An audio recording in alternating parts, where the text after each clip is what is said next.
All right.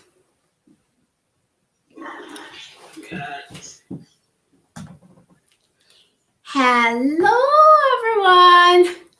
Good evening. It's Diamond Lady Show again. This is Diamond Lady TV, the new online TV, and we seem to be enjoying ourselves so much so well here. So, tonight, as you may already know, we are talking about breastfeeding and neonatal issues. Before we go ahead with that, I will introduce myself again. So, I am Diamond Lady. And tonight, our guest we have with us is a pediatrician, and her name is Dr. Seriam Woodway. So, before I talk about Dr. Seriam, I will just quickly let us share this to other groups and other pages, and we will go ahead with the program. Hello, Dr. Seriam. Hope you're doing well, and good to have you here with me tonight. Thank you. All right. So we just do a bit of sharing everywhere for everybody to see that we are live now, and just for people to know we are live now. That is exactly what I am doing now. So if you don't mind, if you want to share them as well, you can go ahead and do the sharing, and hopefully we will get lots of people listening to us tonight and watching everything that we're doing tonight. So let's share that way. Okay.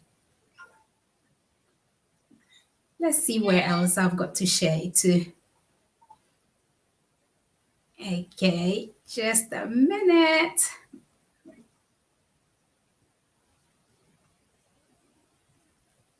I think we are good to go. So I'm not going to do all the introduction tonight. I would like to give you the chance to introduce yourself, and then we'll pick it from there, Doc. All right. Thank you for having me. I'm Dr. Sayram Wadwi. I'm a pediatrician. I practice at Kolebu Teaching Hospital, which is the largest hospital in Ghana. And I also have this group called Baby, Child, and Co. Okay. So what we do is we are into child health education. And we have a blog that is called Baby, Child, and Co. and a YouTube channel as well. And we are happy to be here. Oh, okay. Happy to have you here tonight as well. And just for our viewers who are joining us tonight, I will kindly suggest that you share this program to your own page or to your own profile so we can get others watching and others getting involved in it as well. So tonight we are not going to be on here for a very, very long time. So as the program goes on, if you could prepare your messages, or if you could also prepare your questions ahead of time so we can get Doc to just get the answers in for us as soon as possible. Before we go ahead, I would like to say thank you to those who are supporting us tonight. So we do have Baby, Child, and Co supporting us tonight. If you're looking for them, their information will be running down on the banner. And we have St. Maya Dryline Limited that is supporting us as well. We've got Sister 8 Feet Loose supporting us as well. Family Affair Ghana, Hetty's Mother Care. We've got lots and lots of companies supporting us. And I will give these companies as time goes on. So without further ado, can you tell us just a little bit about Baby, Child, and Co. before we go on to the main topics tonight, please? All right. So I'm a pediatrician, and Baby, Child, and Co. is all about child health. And what we want to do is to empower parents there are lots of questions that parents have, especially the new ones. There are so many things that bother them. Sometimes it's very difficult to find information. And indeed, the inspiration for Baby Child and Co came from my own search for information when I was expecting my first baby. So that's what we want to do. We want everybody to know what is expected, what is normal, what may not be normal, what to be anxious about, what to relax about, what to talk to your baby's pediatrician about. So that's what Baby Child and Co does. But we also do some school health. If you have a school and you need a pediatrician to do screening for you, and then we also do talks. If you have an event that is centered around child health and you need a resource person, Baby Child and Co is your go-to place. Our blog is babychildandco.com, and then you can also find us on YouTube, Baby Child and Co. Yeah. Oh, okay. That is so nice. I guess you've all heard this. So they are on YouTube and they are on Facebook as well. So if you're looking for any information, any help at all, definitely I'm sure they do online consultation and all that. So just get in touch with them. Just find Baby Child and Co. They are on Facebook and on YouTube as well. They've got a lot of information there. Go and listen to them and then pick something out of it. So, Doc, so tonight's topic is all about breastfeeding and neonatal issues. And over the years, there's been a whole lot of frowning about breastfeeding, especially when mothers go out and they're breastfeeding their children out there and all that. So, can you give us some of the benefits of breastfeeding at all, please? Yeah, it's sad that breastfeeding sometimes take a very bad rap because breastfeeding is nature's own way of giving food to our babies. It's not every mother who can do breastfeeding. So there are mothers who will do replacement feeding. That is the formula. We agree, but the vast majority of mothers are able and should be able to breastfeed, provided they get the right support, which Baby Child and Co hopes to provide. But I mean, if you genuinely cannot breastfeed, that's fine. If you can't breastfeed, then we encourage that you breastfeed. So why breastfeed? There are so many benefits for the mother, for the child, and then for the community and the world as a whole. Um, Let me just say that you can breastfeed straight from the breast, or you can breastfeed by giving your baby express breast milk. It's all breastfeed. And then it's advocated that you do only breastfeeding until your baby is 6 months. In some situations, it's okay to add on, that is complementary feeding when your baby is 4 months, but if you can go to 6 months, all the better.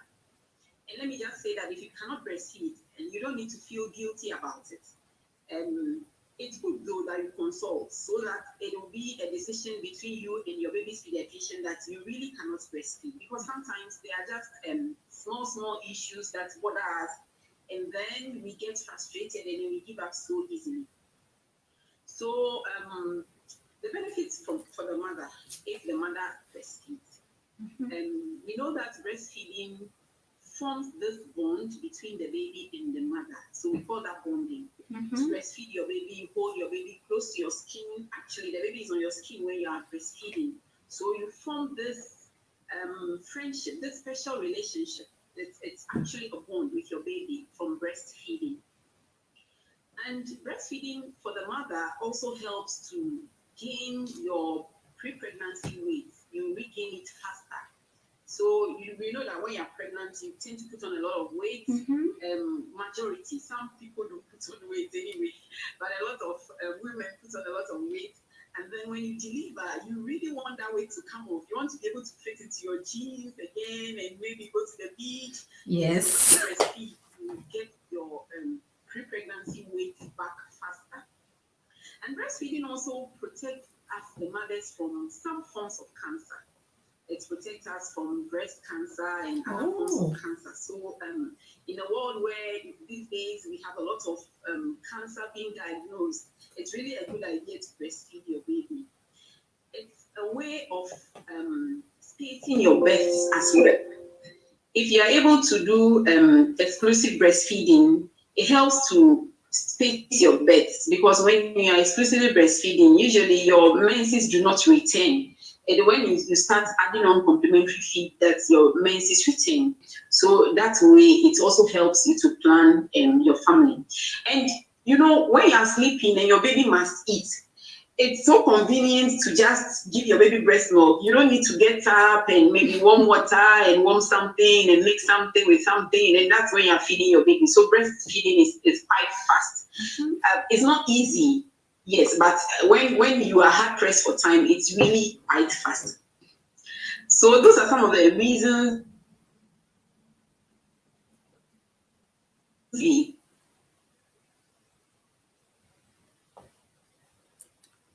I think we having a Breast milk, because of COVID, we are all talking about antibodies. Hello? Yeah, go ahead. You were breaking a little bit. All right. So for the baby, breastfeeding contains a lot of antibodies that protect the baby against infections, especially gastrointestinal infections. That's the diarrhea and other things. And then the respiratory infections are cold and cough and other pneumonia and respiratory infections. Breastfeeding protects against those because of the antibodies and immunoglobulins that are in breastfeeding. And beyond that, it protects against a group of diseases that are related to allergies. We call it atopy. And then it's also linked to asthma. So breastfeeding protects the child against atopy and diseases that are like asthma. And then even diseases like diabetes, breastfeeding protects against those. Breastfeeding helps your baby to have a good weight. So your baby is not underweight and your baby is not overweight. So right now, when it comes to nutrition, we have this double burden. Some people are underweight and some people are overweight, but we want everybody to be of a good weight, and breastfeeding can help you to achieve that. The babies that are breastfed, when they become adults, they have better eyesight, and research shows that they are able to hold more demanding jobs than those babies that were not breastfed.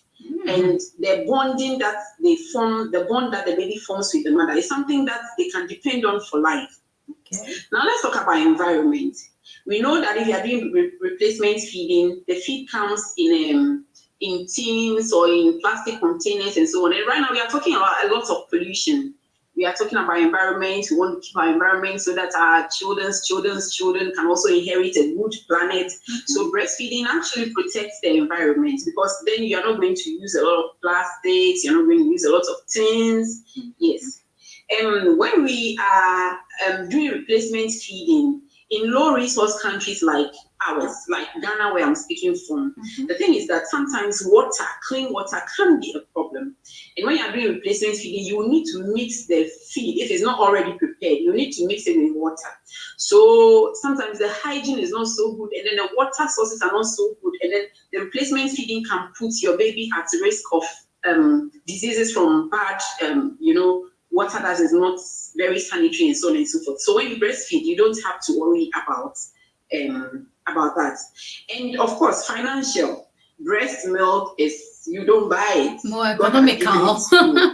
Yes, very, very economical. Whereas when you're doing replacement feeding, you're going to have to buy you're going to have to buy whatever it is you're feeding your baby. When it even comes to cleaning the equipment, breastfeeding, you don't really need equipment except that you are expressing. But if you are doing replacement feeding, then you need a lot of equipment. And sometimes in our environment, where I am speaking from, sometimes it can be a problem keeping those things hygienically. And your breast pump, your feeding bottle, if you are doing a bottle, and whatever else, sometimes cleaning it can be a problem. And if you were doing breastfeeding, then you don't have to worry about contamination from all these sources. Yes, so breastfeeding, I can go on and on and on and on, because I just love talking about it. But breastfeeding is good. It's good for the mom, it's good for the baby, it's good for our community, it's good for our environment. Breastfeeding is good. Yeah. Oh, that is interesting. You've mentioned certain things that I didn't even know about, and I'm pleased I'm getting educated about all this breastfeeding thing.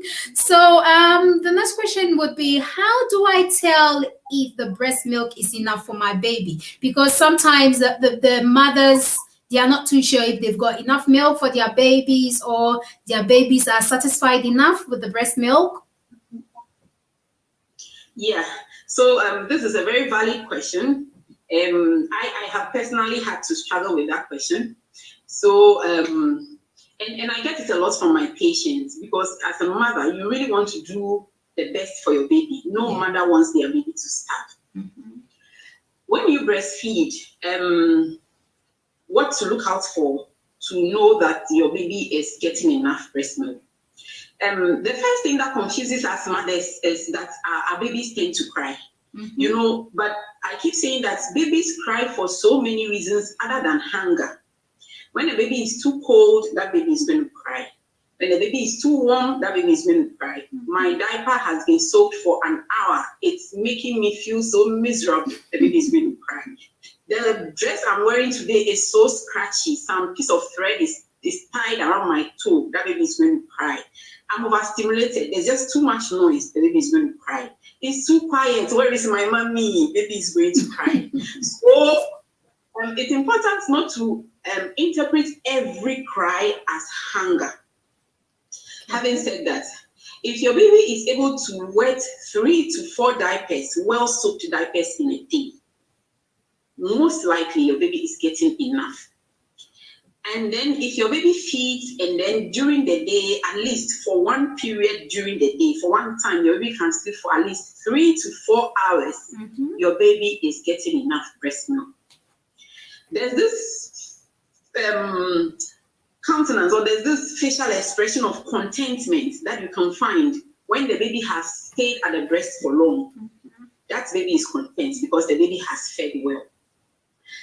Another thing we can use to check whether the baby is feeding well is the weight gain.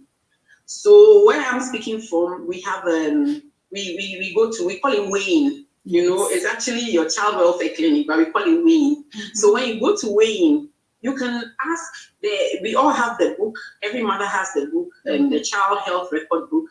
You should ask that the weight is plotted on the chart for you. So we have this chart that is worldwide. They use all the babies from all over. I mean, so it's not country specific. And when your baby is growing well, you find that your baby is above the red line. So that's also another thing to look out for. If you take your baby to what we call weighing, that's the child welfare clinic, then the weight should be plotted in your baby's book for you. And then you can also look on that chart and compare your baby's graph with the standard graphs that are in the book to see whether your baby is doing well.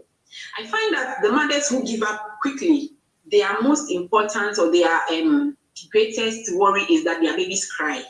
Yes, but like I said, there are so many reasons why babies cry. Sometimes the mother, you are just tired and the baby is feeding off on your emotions, and that makes the baby uncomfortable. And the baby is just crying. And sometimes babies have colics. They have this abdominal discomfort. They can cry even for 3 hours because of colic, not because of hunger. Yeah, so these are the things that you can look out for to see whether your baby is getting enough breast milk. There's this other thing that I find among mothers. That is, there are some mothers who find it a bit challenging to express breast milk. So when they express breast milk and then they are not getting it, then they feel that it is because they are not lactating, it's because there's no milk in their breast. But it can be different for certain mothers. The fact that when you express nothing comes out does not really mean that when your baby is sucking, your baby is not getting anything. So that's also something to keep in mind. Okay, I have learned quite a lot tonight, especially, with the weighing. I think in different countries, in Ghana, I remember that they used to put those beads on the child's legs and arms, and then you can use that to determine if your child is getting bigger or if your child is reducing in weight and all that. And I think people from India and other places do that as well. Yeah, before we go, traditional way of telling whether our babies are gaining weight. Yes, so that's also a perfect way to check whether your baby is gaining weight. But in addition to that, you should go for your weigh-in, because it's not only the weight that is done at the child welfare clinic. We do immunization, we do health education, and so on and so forth. So yes, but that's a traditional way of weight monitoring, which is also very, very good. Okay, thank you, Doctor. Before we go ahead, I'll just read a few comments. So we've got Gloria Hassel, who is watching us tonight, and she says hello. Hello, Gloria. Then we've got Maggie Welton, who says hi, ladies. She's from fitness lifestyle coaching. And then we've got Monica Fribon, who says she is here. Yes, we know you're there. Then we've got Juliet Duval, who says breastfeeding, unless your health restricts you, is the best choice for your baby. Yes, just as the doctor mentioned. Then Joman says, thank you, Diamond Lady, and thank you, Doc. Oh, thank you all who are watching. Before we go ahead, I will kindly suggest that you go ahead to your Facebook and then create a watch party so you can get others to watch it as well. If your friend is not watching, please call them and ask them to watch it on Facebook or YouTube, because this is an interesting program and we are talking with a pediatrician. You need to listen to this, okay? And Doctor, my other question for you tonight is when a parent or a mother leaves a baby, a mother who is breastfeeding leaves the baby for, let's say, a few days or weeks, can they come back? When they come back, can they continue with the breastfeeding, or does that mean breastfeeding is over? So let's say they are traveling somewhere and they can't take their child along. They have to leave their child maybe for a family member, and probably they start doing other feed for this baby. When this mother returns, can this mother come back and continue with the breastfeeding for the baby? Absolutely, the mother can continue breastfeeding. And again, I'll use my local the things that I've heard locally. So there's this belief that when you don't breastfeed your baby for a day or more, the milk in your breast is spoiled, and so it's no longer healthy for the baby. But that is not true. You leave your baby for a few days, for weeks, you come back, you can continue to breastfeed, you can re-establish lactation. What you should do when you are away from your baby is that to keep the milk flowing. Breast milk is a matter of demand and supply. So, if it were not a matter of demand and supply, women will be walking about and then their dresses will just be wet, because you are a woman, so you need to produce breast milk, right? Yeah, so breast milk is a matter of demand and supply. Sometimes when you are away from your baby, of course, initially your breast will get engorged, because your breast is used, or your body is used to producing certain amounts of breast milk at a certain time. But if nobody, or if no baby feeds on it for some time, the breast milk will slow down coming into your breast. So to continue lactating, what you should do is that you should actually express the milk and throw away, or store if you like, just so that you can keep, your body can keep producing milk for you, so that you don't break that cycle. Maybe at home you are feeding every 4 hours, so when you're away from your baby and it's going to be several days or even weeks, what you should do to keep lactating is to express the milk and throw away, and then when you come back, you can just continue to breastfeed. There's nothing wrong with that. If you did not get your breast engorged, or you chose not to express and throw away, you can still continue to breastfeed, and with time, then the milk production will pick up as it was before you left your baby. But if you want it to just continue like that, there's no break, then what you should do is to express the milk and throw away. So breast milk in your breast does not get spoiled. Expiration date. And you come back, and then you can just continue. Yeah. Oh, okay. Well, I knew people used to say, "Oh, it's expired. That breast milk has expired," and all of that. Well, there is this issue where lots of mothers seem to have a lot of nipple sore when they are breastfeeding. Some get to the stage where it's so sore that it's almost falling off. What usually causes that? Yeah, that's one of the things that can really work against you, even when you're determined to breastfeed. What causes it is poor latch. So a latch is how your baby holds onto your breast. And if the latch is good, then you don't get your nipples to become sore. But if the latch is not good, then you are going to get sore and cracked nipples, maybe.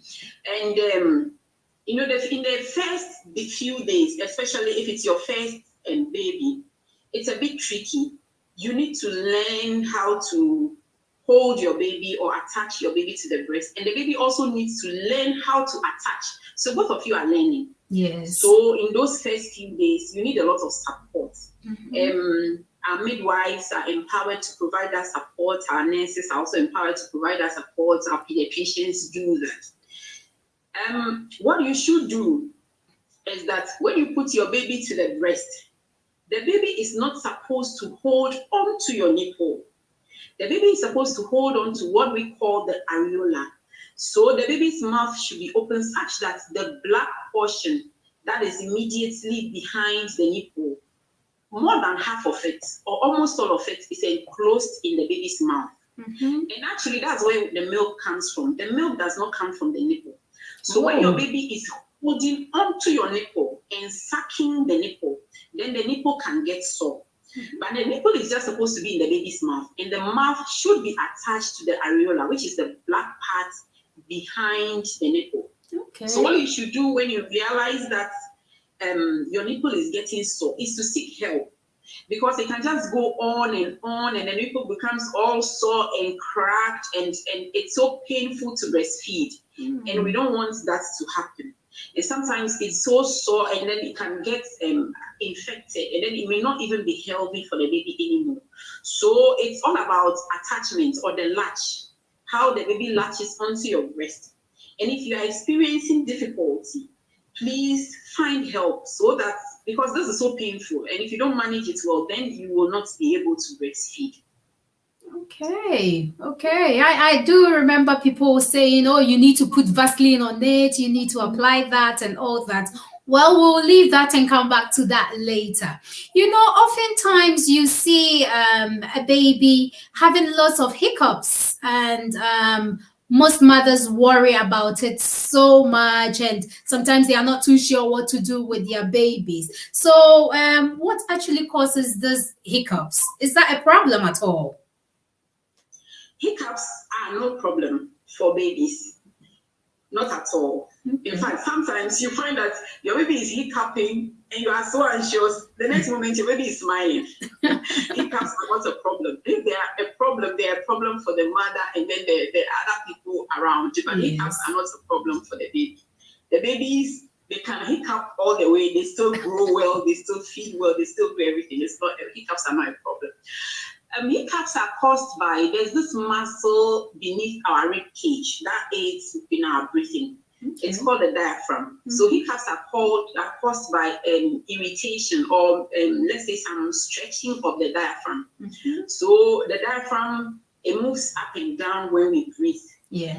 And because it's sitting underneath our rib cage, and the baby's tummy is sort of on top of the diaphragm. So when the baby's tummy distends or gets big, it makes the diaphragm a bit irritated.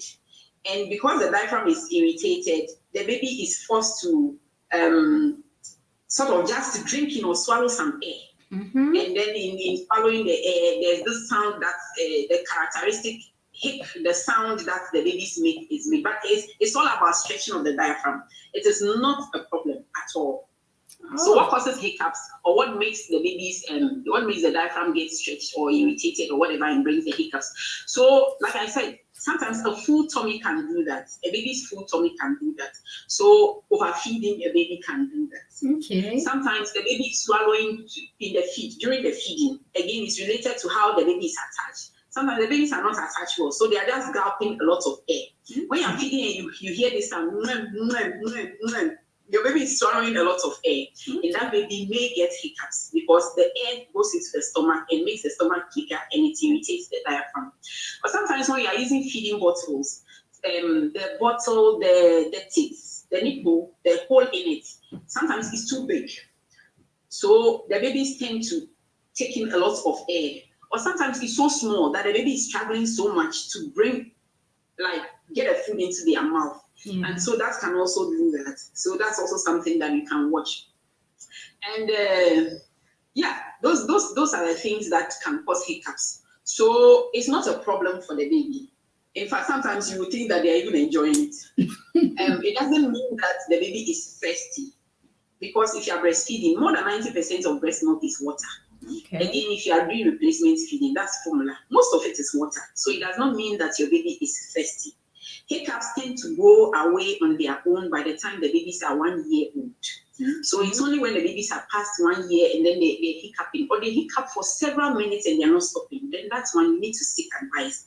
But normally hiccups last a minute or two and then they are done. Yes, so they're not a problem. So how can you help your baby not to hiccup so much, even though it's not a problem? But when you burp your baby and they bring out the air, some of the air that they swallowed, some mothers have found that it helps to reduce the frequency of the hiccups. And sometimes when you feed your baby, you need to keep them semi-upright for some time so that the air comes out and then they don't hiccup as well. Traditionally in Ghana, we put our babies at the back when their neck gets a bit strong. So usually when you keep them at the back, they are sort of upright. So it helps the air to come out. And then that also helps a bit with the hiccup.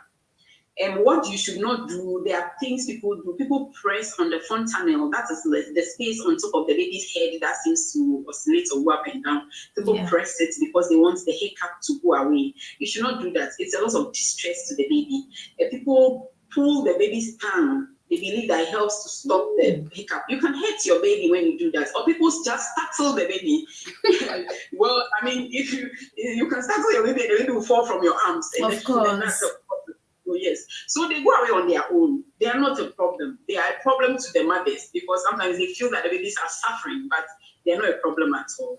Oh, okay. So what about that white thread? Usually they say, oh, grab a white thread and put in the baby's hair. It's going to help the hiccups. Does that help in any way?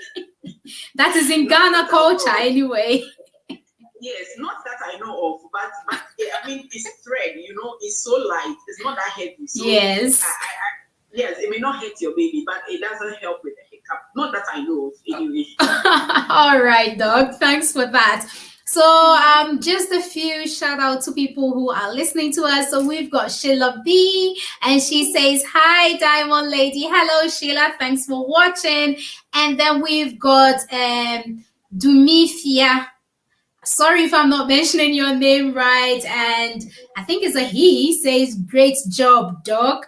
And thanks to all those who are watching us tonight. Please don't forget, do a watch party or share this for others to also enjoy this program and to also learn something new. So, Doctor, there is a few neonatal issues that I've heard about. There is one that says that there was a mom who had a baby and they started seeing breast milk flowing out of the baby's breast, which I personally think is a bit strange. Is that a normal thing or is there a problem with the baby? That's not a problem with the baby. So that's what we call the witch's milk. Okay. Yeah. When the baby is in the womb, to sustain the pregnancy, we have all these hormones that are surging all over the place. Okay. So we have high estrogen levels in the mother. And then once delivery comes in, the estrogen levels fall and then the prolactin. So it's about these hormones that cross over into the baby's body. Okay. And so by the action of these hormones, they can make the baby produce some milk. After they are born, newborns produce some milk. It's not a problem. Again, it's the way we manage it that can give us a problem. Okay. So because sometimes we don't know that it's not a problem, we want to squeeze it out. Ooh. We want to massage the breast. We want to use hot water and flatten that breast by all means. And when we do that, sometimes we cause small bruises on the baby's skin that you cannot see, but they are there. And then we have all these organisms, bacteria that can pass through those sores that we have caused. and then enter the breast itself, and then the breast gets infected. Yeah. So it's not a problem. It's self-limiting, which means that it should go away. But the way we manage it, the way we want to get rid of it in a day, squeeze it and everything, that can result in an infection. It can cause a cellulitis, that's an infection of the skin, or the breast tissue itself, a mastitis. And then that one you will need to take a baby to hospital and most likely get some antibiotics for that kind of infection. But witch's milk is not a problem at all. It's just because of the changes in hormones in the mother's body, and then the baby must also go through some of that because it's no longer in the womb.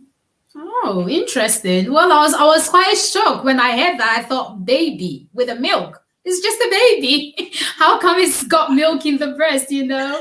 Well, thanks for explaining that. About it. Yeah, of course. People will get scared. People will get scared when they see that. Well, thanks for clarifying that for me.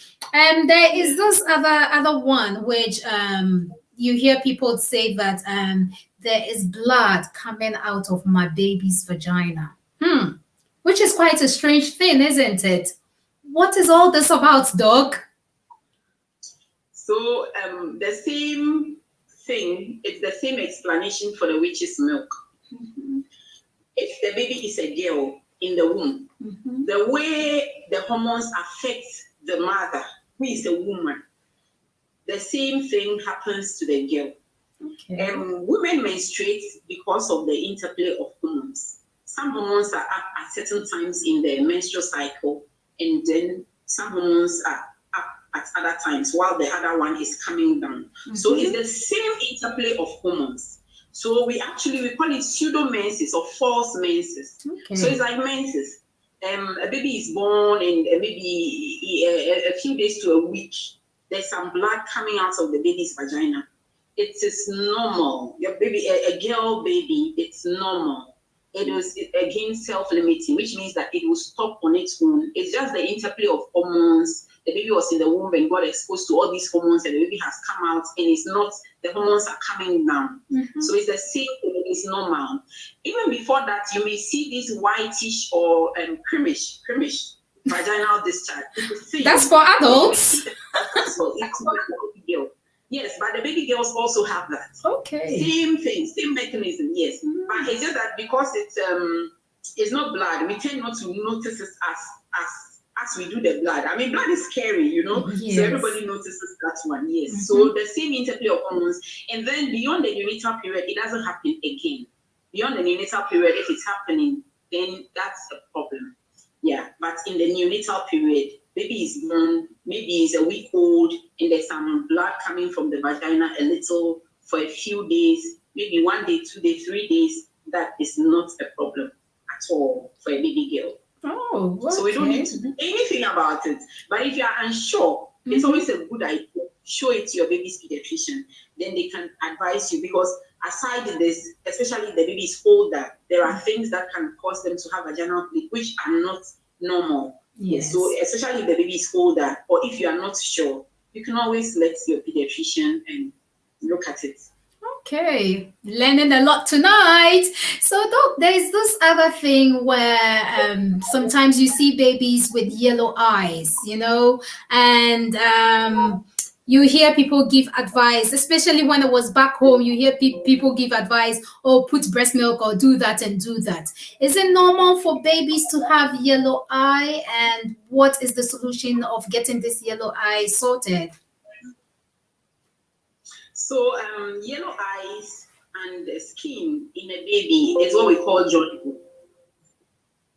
That's what we call jaundice. Okay. And a lot of babies get jaundice. If the babies are 10, about 60% of them will get jaundice. It's just that in most cases, it is so mild that we don't pick it up. You need a trained eye to pick it up. If the baby is preterm, about 80% of them get jaundice. But again, it's usually mild, so you are not really able to pick it up. And you know how in Ghana, when you don't do the kojimo, your baby doesn't come out. The baby is in the room, sometimes it's so dark, so we are actually not able to pick it up. But jaundice is quite common. What is not common is the severe jaundice. When your baby is jaundiced, when you notice that your baby is jaundiced, Mild jaundice usually has no effect on a well baby, but when it is moderate to severe, then that can cause a problem. And because you may not be able to judge what is mild jaundice or what is moderate or what is severe jaundice, when your baby is jaundice, you need to show your baby to a healthcare worker. Yeah. So jaundice is usually we call it physiological. That's another way of saying normal. Okay. Like I said, most jaundice is mild, so usually it's physiological. What happens is that when the babies are in our womb, they feed off on the mothers. Yeah. So to be able to get their oxygen, they get the oxygen from the mothers. Remember, they are not out and they are not breathing. They are not using their lungs. They are in the mother's womb. So to be able to get as much oxygen from the mothers, they have a lot of blood in them. We need blood to take oxygen. Yes. So when the baby is in the womb, to be able to take oxygen efficiently from the mother, they need a lot of blood. So they have a lot of blood when they're in the womb. But when they come out and they are breathing on their own using their lungs, then they don't need to have so much blood. So the body has a way of breaking down the excess blood. And the waste product from breaking down the excess blood is the yellow pigment that we see, and that is jaundice. In most cases, it is mild. So we don't, you show it the baby to the healthcare worker or a pediatrician, then you are reassured that this is mild. We'll come back in a few days and let's see how it progresses. But moderate to severe, that baby needs the jaundice to be brought down. There are two ways we do it. The first is using light. So light is photo, so it's phototherapy. So that's the way we do it. If you come when it's moderate, you are going to use phototherapy. Yeah. But if it is severe, then we need to have a very quick way because photo works a bit slower. So if it's severe, we need to have a very quick way of bringing down the yellow pigment. That is the jaundice. We need to bring it down quickly because if we don't do that, it crosses into the baby's brain. And this is a preventable cause of disability and death. So if it's severe and you come, we have to find a way of bringing it down quickly. So what we do is we call it an exchange transfusion because it is an exchange. Yes. We take bits of blood from the baby and replace it with blood that does not contain the yellow pigment.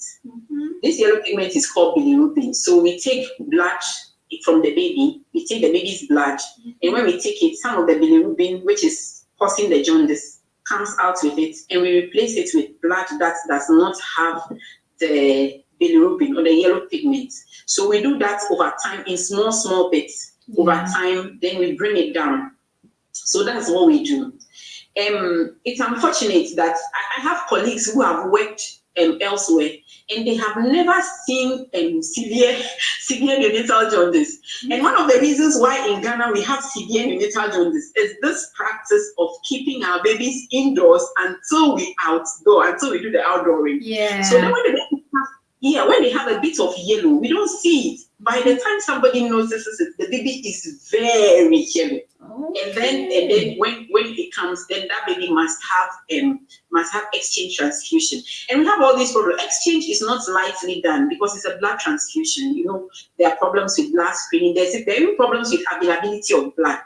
So I think what I want to say is that, expect your baby to be jaundiced. Expect it. So look out for it. Look out for it. Because like I said, babies born at 10, about 80% of them get jaundice. It says that usually it's mild. But expect it and look out for it. Every day, even when your baby is not outdoors, look at your baby's eye and skin in good natural light. So you can take your baby to a window and just look and see how is my baby's color changing. And then if you think it's changing, then you seek advice. If you come early, most times you are reassured or we do the light for you photo and then the baby is fine. But if you come late, then that baby needs exchange. And then exchange is a lot of stress on the baby, not to talk about a lot of stress on we, the health workers, and a lot of money.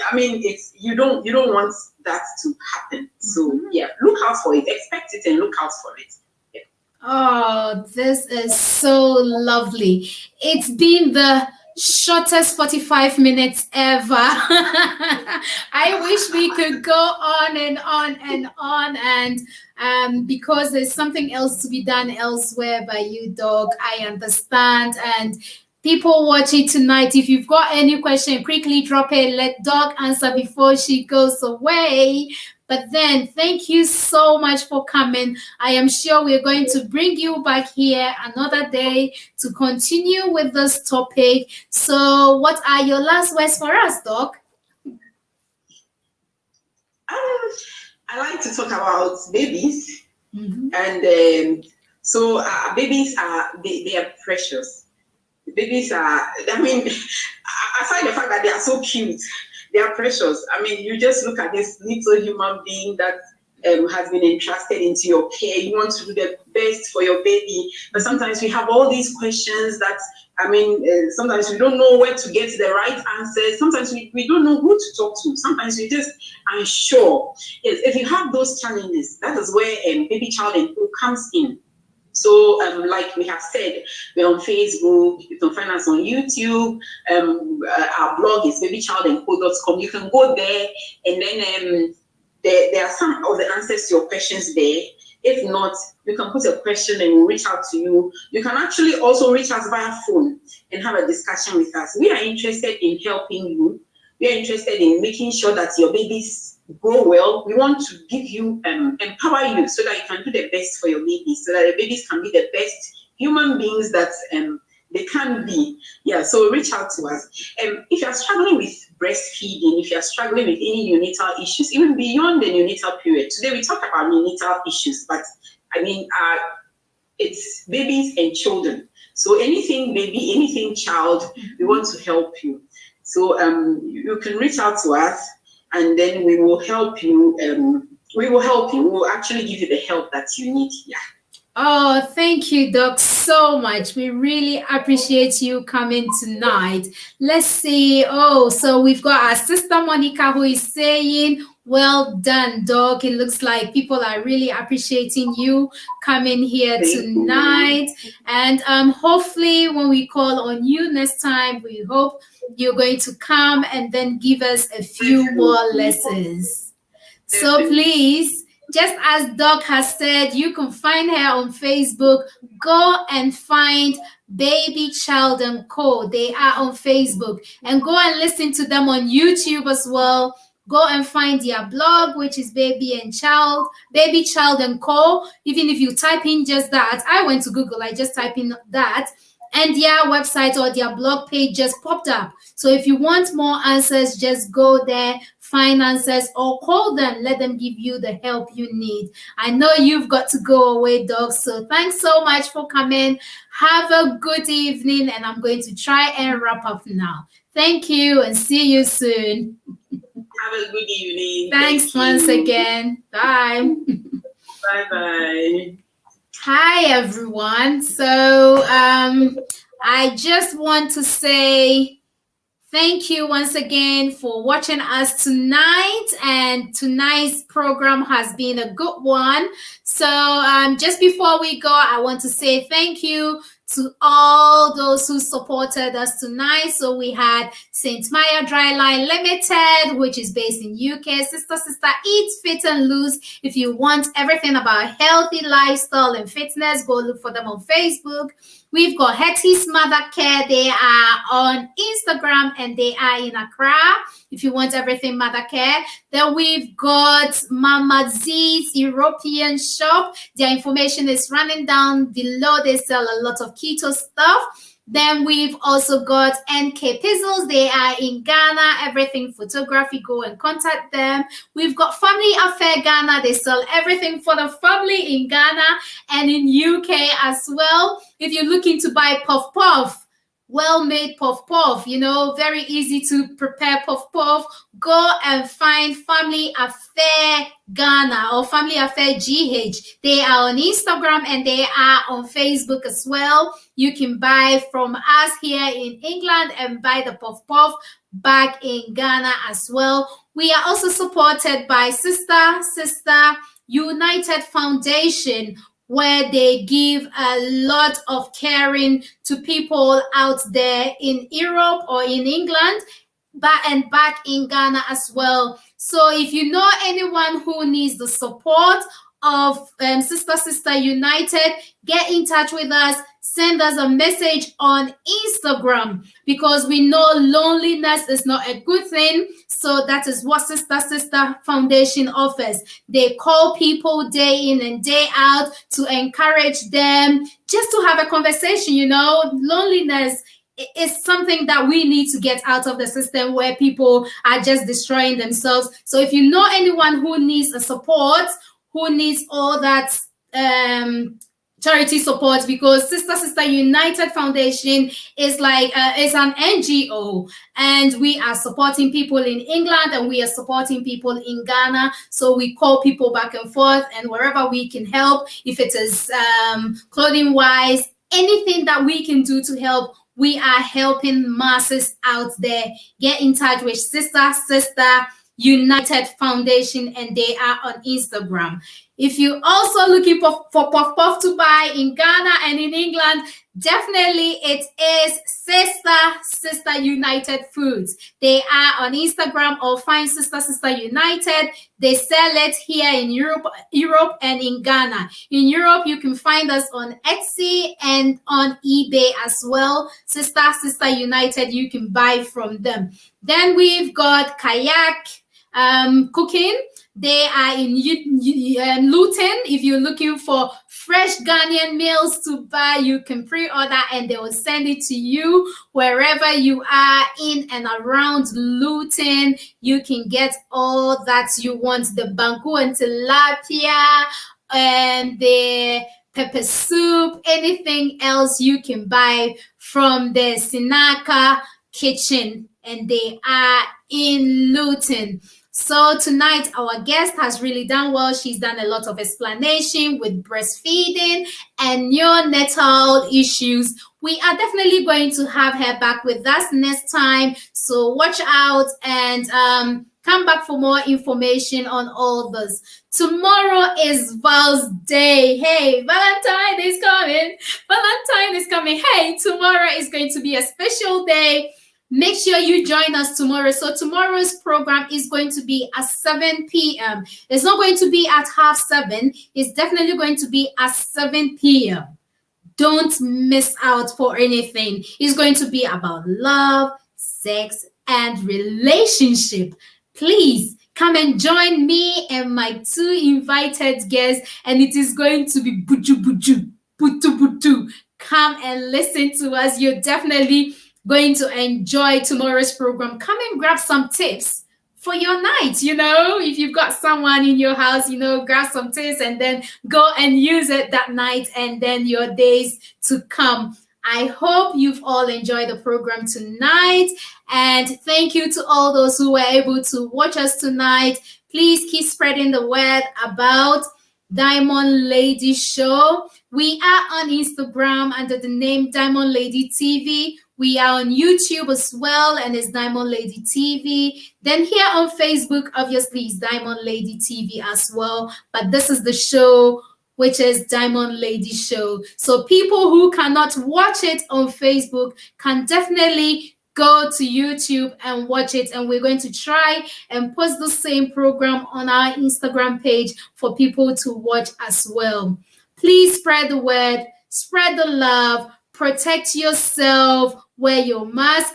And tomorrow, no, not tomorrow, Monday, I'm definitely going to go and get vaccinated. I will keep you posted all about it. Thank you all so much for coming. Enjoy your Saturday evening. Bye.